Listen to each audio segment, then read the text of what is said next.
Hello, ladies and gentlemen. My name is Michael Morgan, and I'm the school superintendent here at sau16 in Exeter. Thanks so much for joining us. We're really happy that you're being able to tune in to another one of our wonderful broadcasts where we're bringing you information and introductions to a lot of the various alumni that have graduated from Exeter High School over the years. So we have a very special guest today, Meg Josalen, member of the class of 1982. So really thank you for joining us, and let's get to know a little bit more about Meg and her background and her experience. So Meg, thank you very much for joining us. Thanks for having me. Really happy to have you here. Tell us a little bit about you, if you would. We like to start the interviews with a little bit of your background and where you grew up, and maybe we'll lead up to where you're going now, and then we'll come back to discuss some of that. So, but give us a quick summary, if you don't mind. Okay, I graduated class of 82. 82. I grew up on South Road in Brentwood.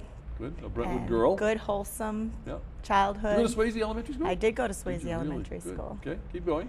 I grew up near a dairy farm, so a lot of time was involved in just, good in the cow fields and in the cow barns and outdoor things.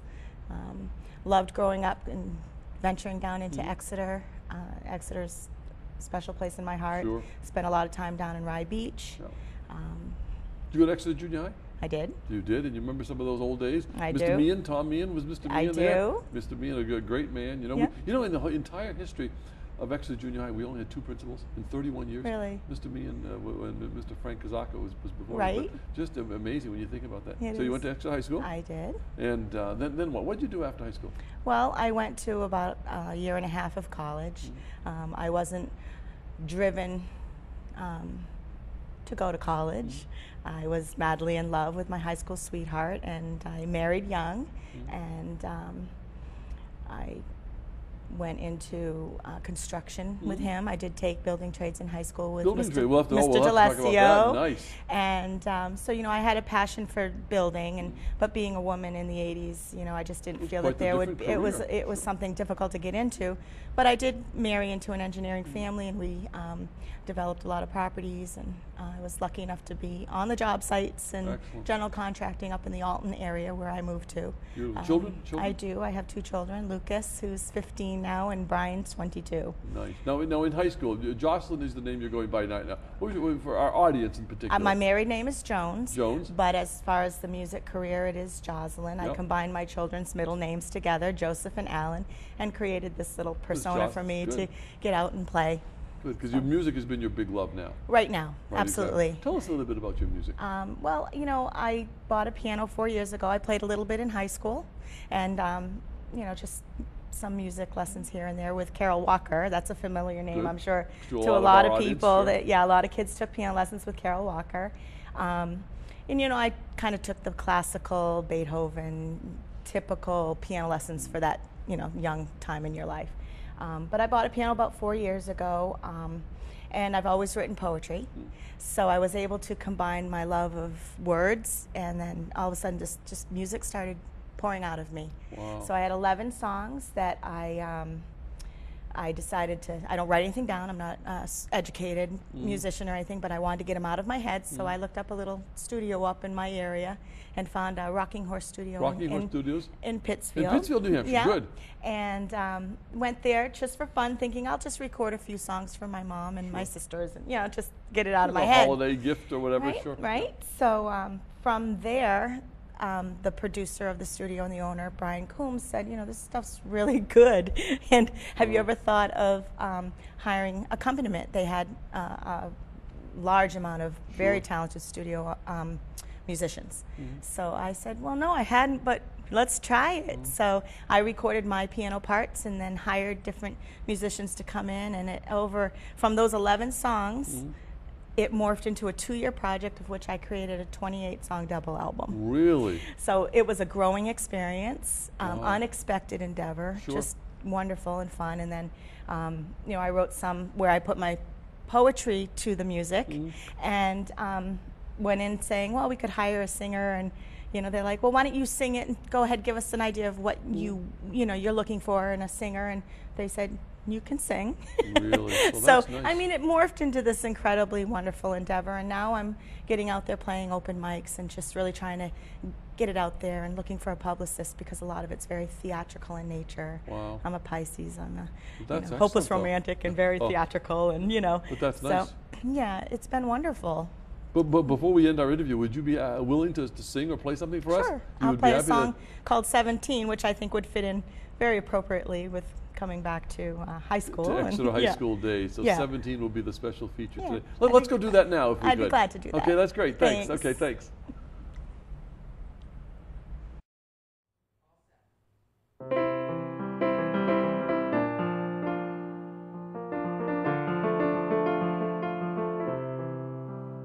So much weight upon her shoulders, at least that's how it seemed. And she wished that she were older when she was 17. The world spun there beneath her feet. Which roads would she take? And oh, how she worried that she would make mistakes. And the world spun round and round and round and round. And the world spun round and around. She worked hard as she was learning. She was having fun, being wild like she should have been, 'cause she was 21. She got married that same summer. Half a decade passed so quick. She became a mother when she was 26. And the babe, he grew. She knew what to do. And she was blessed with another boy when she was 32. And the world spun there beneath their feet. Which roads would they take? And oh, how she worried that they would make mistakes. And the world spun round and round and round and round. And the world spun round and around. Now she's nearing half a century, and her boys are now young men, wishing they were older like she did back then. And she's wishing she were younger, a few years back at least, when life seemed so much easier and the world was at her feet. So much weighs upon her shoulders. She closes her eyes and dreams of when she wished she were older, when she was 17. And the world spins round and round and round and round. And the world spins round and around.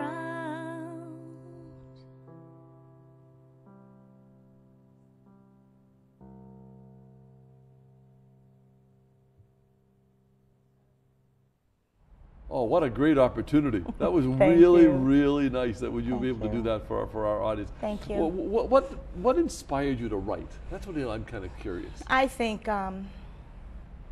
it was a healing for me. Okay. You know, I think music can be emotional. It can be survival. Sure. It can be, you know, for me, it definitely was an emotional journey to write. Well, you know, I'm thinking of growing up in Brentwood, and maybe some of that started back, you know, in the rural area, and, Sure. and just your love for nature, your Right, love for exactly. the outdoors, your love for peace. The and- poetry definitely stemmed Sure. from that. And I'm very observant to things around me, you know, and I would write about what I saw and what I possibly felt, and so. Those things really are make an impact, I think, on our students. If you had some advice for our young people today, 'cause, you know, you're coming back to a Right. school, of course, we're in the new high school right now, and Right. kind of not so much new anymore, but back in Right. the old days, what would be some advice, Meg, that you might offer to kids I today? think if kids, you know, are driven to follow their heart, one thing, but not all kids are prepared to go to college. Sure. And that was my journey, so I guess I can talk about that a little bit.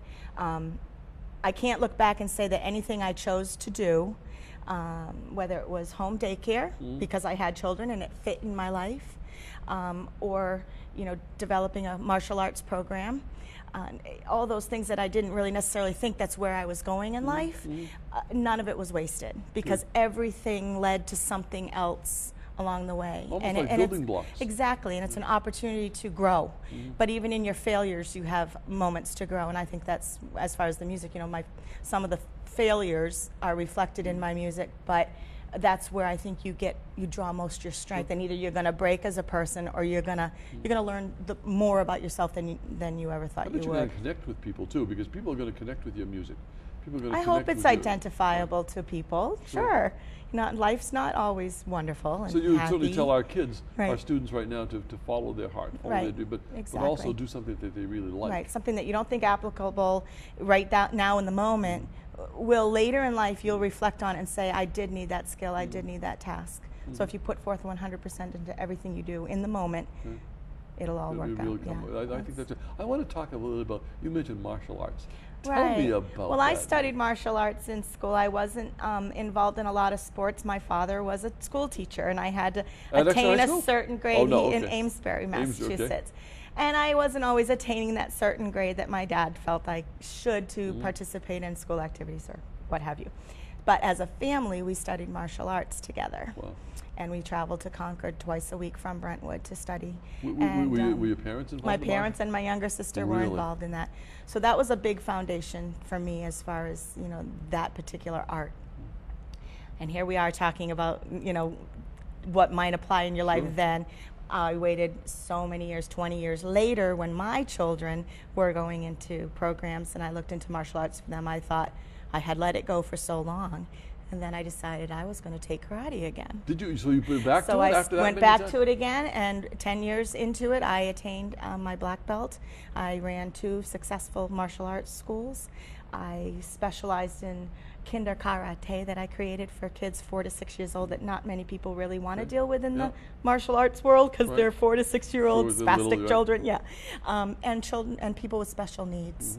And I was inducted into the Hall of Fame, World Martial Arts Hall of Fame, for creating those particular programs. Good for you. Congratulations. In 2004. Thank you. Well, thank you for representing Thank you. Exeter High School so well. Thank you. That really is a credit to you, It's been an to your interesting family. journey. I'm sure your parents must be really proud of you. My just parents for- are proud of me. They have to be. Yeah. Because, and then your connection with Special Olympics too. Right. And children with special Right. needs. Well, I just actually had a gentleman living with me in my home, 54-year-old with Down syndrome, that I cared for him and provided him with day services, and that was wonderful. And I've been involved in different.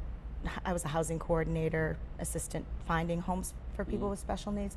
Now all this is within the last 10 years, but go back 20 years, I was doing home daycare at home, never thinking that later in life I'd have a connection with children or people with special needs. From that home daycare situation led to me getting hired by Richie McFarland Children's Center and working on a grant.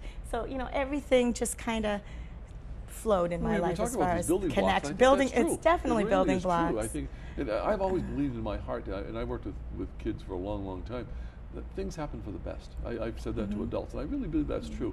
We don't see it sometimes. Right. But your life is a great example, Meg, of some of those things happening. Just putting forth 100% in the moment. And a positive attitude. Positive attitude, right. Do you think you've been able to convey that positive attitude to your own children at times? Oh, absolutely. Really?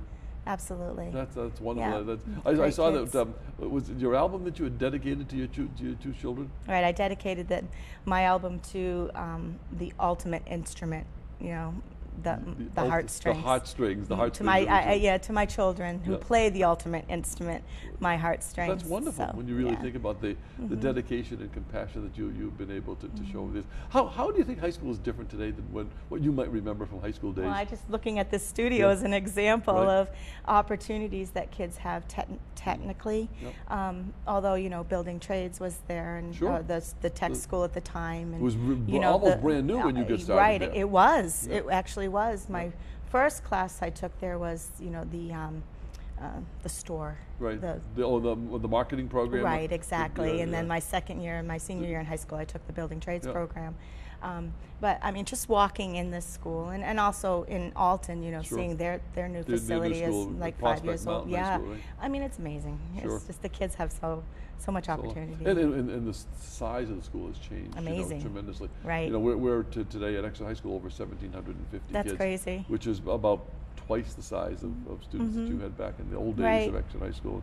And things have changed so much. I think that to have someone like yourself be so gracious to come and let us interview you, play some of your music. Thank you for having me. I just think it's a wonderful story, because what we've been able to do is to share with our audience those gifts and talents and those strengths that you've been able to bring forward. But we're not done yet. But I'm just really curious too about other things that some of your classmates and things that you've done, because you said you went through the building trades program, which I was really impressed by, with about 20 guys, and you were the only young woman in Right. that. How challenging was that? It was challenging. Really? It was, and I felt there weren't a lot of opportunities for women in the trades at the time. And I think maybe 10 years ago I read in the paper that a girl was trying to get to some competition. I think she had gone through the trades program, and I gave her a check to help her get there, because I think it's important, for women to attain their goals. Well, I think so too, and we've changed so much. The whole gender discrimination issue, has changed so much, certainly in the time that I've been in education. It's just great for me to have the opportunity to meet with somebody who again, 30 years ago, sort of brokered that opportunity. You mentioned Mr. D'Alessio, right? Who was great. Do you have any other memories of teachers? Maybe somebody that helped you write or anything like that? Mr. Whipple, because of the Sylvan Song program. Right. It was a poetry book, and I kind of found my niche in a group that, wow, okay, here's people who, go by their heart, need to write their feelings down, and to have other people hear them, so that all these things and thoughts in your head and feelings that you feel, okay, I'm okay, I'm normal, and other people are working things out on paper through words. Exactly. Yeah, so that was great. And I think that's important, because that part of the reason we wanted to do this interview too is to help you push your career, music. Tell you're doing some open mic things. Tell me about. I am doing some open mics. Where is that? So people want to go listen to you. You can go to an open mic at any given day. Okay. Anywhere. However, I do work full time, and I'm a mother, and the kids have activities. But I've been trying to get down to Exeter once a month at the Exeter Inn, which is great to come home and just feel that nostalgia of coming through town and and playing. And then you get to play 3 songs. And I've just partnered with Jody Morissette, and he graduated from Exeter as well. He plays guitar, phenomenal, humble singer-songwriter himself. So there's an opportunity for us to go out and play together and grow. It's nice to have that other person there on stage, because I'm not a performer. I'm a singer-songwriter, and I'm trying to get out there and perform and be confident, and that's a learning experience. Sure it is, exactly. So we're going to do that. We've been offered an opportunity to play at in Dover for a group of people who work with children with chronic illnesses, and they're going to do a fundraiser. So we'll do the music for the happy hour and silent auction. So that's fun. We've been asked to get yourself out there. Yeah, we've been asked to play at the Jam Factory. Just little things here and there that eventually, hopefully, will lead to some paying opportunities. Exactly. So you're doing this for fun too, but you're really trying to get. Well, I have a goal as far as where I want my music to go. I want to find a publicist and have that person help me get my music to the right where it needs to go.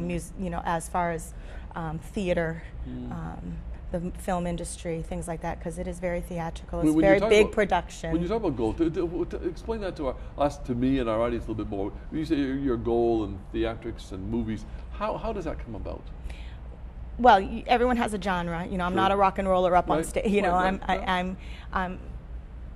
I'm trying to pursue the avenue of having a publicist support what I do, represent me as my publicist, and push that music to where he has connections and avenues. So it's a matter of finding. We live in New Hampshire, that the opportunities aren't there like as if you were in Boston or New York. So I'm a believer that everything happens for a reason, and I will stumble upon the right person to guide the music in that direction. What a great opportunity, though. Really, what a good. I love your energy and your passion and your enthusiasm too, because as we talk about our advice for our students and for their parents to encourage their children to be the same way. So. Well, thank you so much. Thanks for being with us today. I hope we've had a chance to plug your music. Do you have you've got a CD of your music? I do have a CD. What's it called? The album's called Stealing Time. It's a double CD. The first CD has lyrics, and it's kind of little stories. The second CD is all instrumental. Good. So, you know, it's nice for someone driving to pop that in and Sure. just not have any preconceived anything. They can Nice. just listen Just to that relax nice, on it. relaxing music. So stealing time. Stealing time. And folks can get it where? And you can get at the website, www.megjosalen.com. MegJosalen.com. So let's Right. make sure we push that too. Thanks, I appreciate that. Thanks, Meg, for being with us today. And Thank you. Thanks for representing the class of 1982 so well. Right. Thank Really, you so really great. much. Ladies and gentlemen, thank you so much for joining us today. My name is Michael Morgan. I'm the school superintendent in Exeter. And we're just happy that you're able to join us for one of our alumni broadcasts again. Please come back and see us.